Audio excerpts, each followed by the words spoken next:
E aí, meus queridos, tudo bem? Eu sou o Prof. Clayton Reis e essa é a resolução de mais uma questão da URGS de 2022, que fala sobre cinemática, e a questão diz o seguinte: um avião viajando paralelamente ao solo com velocidade constante de módulo V0 solta uma carga desde altitude H, conforme representa o painel esquerdo da figura abaixo, que seria esse aqui.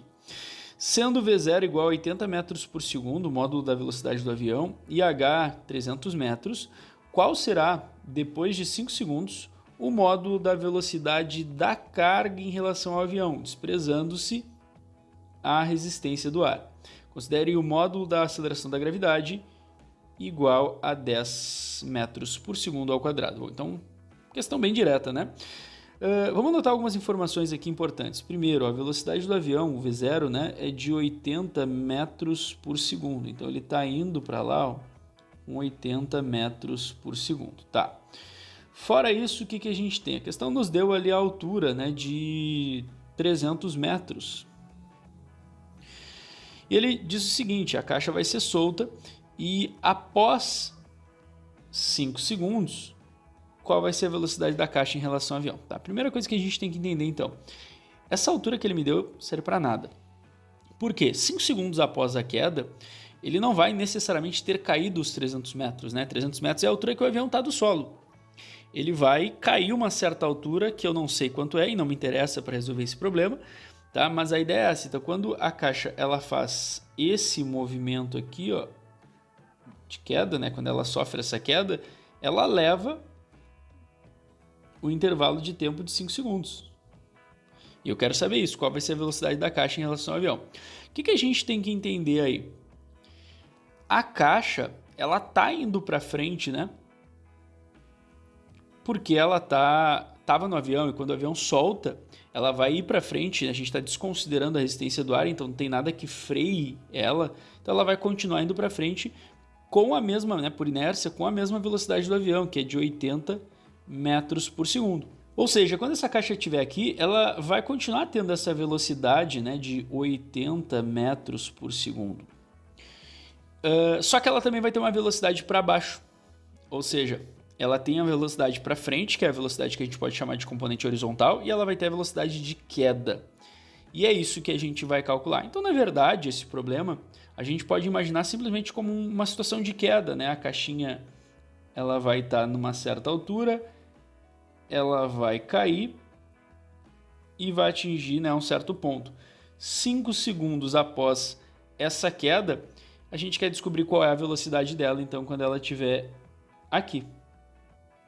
Tá? Isso que a gente vai fazer. A gente sabe que nesse movimento a aceleração é a própria gravidade, né, que acelera ela para baixo, que é de 10 metros por segundo ao quadrado. E a gente sabe que quando a gente solta algo, a velocidade inicial é zero. Então, o que a gente tem que entender?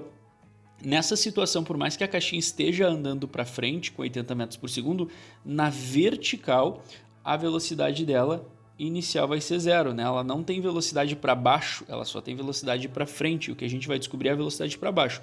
A gente pegou esse movimento que é para frente e para baixo e simplesmente ignorou o para frente dele. A gente está considerando só o para baixo. E como os movimentos eles são movimentos independentes, né, um acaba não afetando o outro.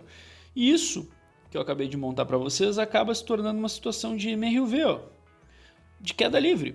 Então a gente tem a velocidade inicial, tem o tempo, tem a aceleração e quer descobrir a velocidade final. O que a gente vai fazer? Ó? V é igual a V0 mais A vezes T, equação horária da velocidade, né? A gente vai usar ela. V é igual a zero, velocidade vertical inicial é zero, mais a aceleração da gravidade, que é 10, vezes o tempo, que é 5. V é igual a 50 metros por segundo. Achamos, então, a velocidade vertical. Ou só para deixar claro, né? A velocidade vertical aqui inicial é zero. Quando ele chega aqui, essa velocidade vertical ela é de, então, 50 metros por segundo. Aí vem um detalhe interessante, olha só. Os alunos que não leram com atenção, eles vão tentar achar componente aqui entre essas duas, né? Tem alguns alunos que acabam fazendo isso. Só que a gente tem que se ligar no seguinte, ó. A pergunta da questão foi qual a velocidade da carga em relação ao avião. O que isso quer dizer?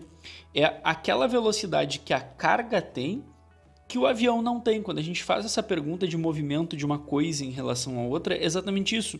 É aquele movimento que alguma coisa tem que o outro não tem. Por exemplo, enquanto a caixa estava no avião, ela tinha a mesma velocidade do avião, 80 metros por segundo. Ou seja, em relação ao avião é como se ela estivesse parada. Enquanto ela estivesse dentro do avião é como se ela estivesse parada. Então, qual é a jogada aí?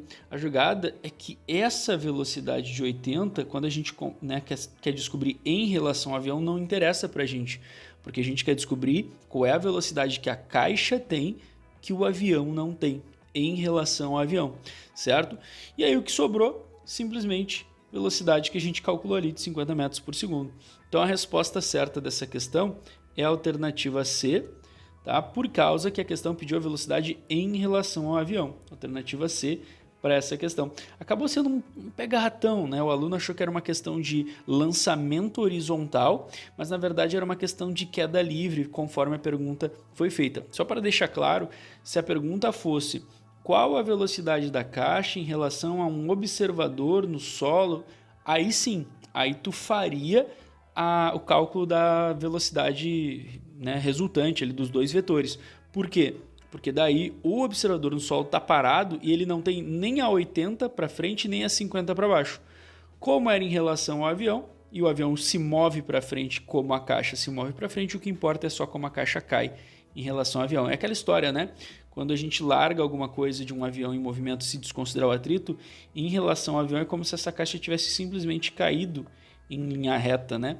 Porque o movimento para frente meio que a gente abstrai, já que o avião também se move. Enfim, era isso. Espero que vocês tenham entendido, espero que vocês tenham gostado. Muito obrigado por assistirem até aqui. Fiquem ligados aí nas próximas resoluções e bons estudos para vocês. Tchau, tchau!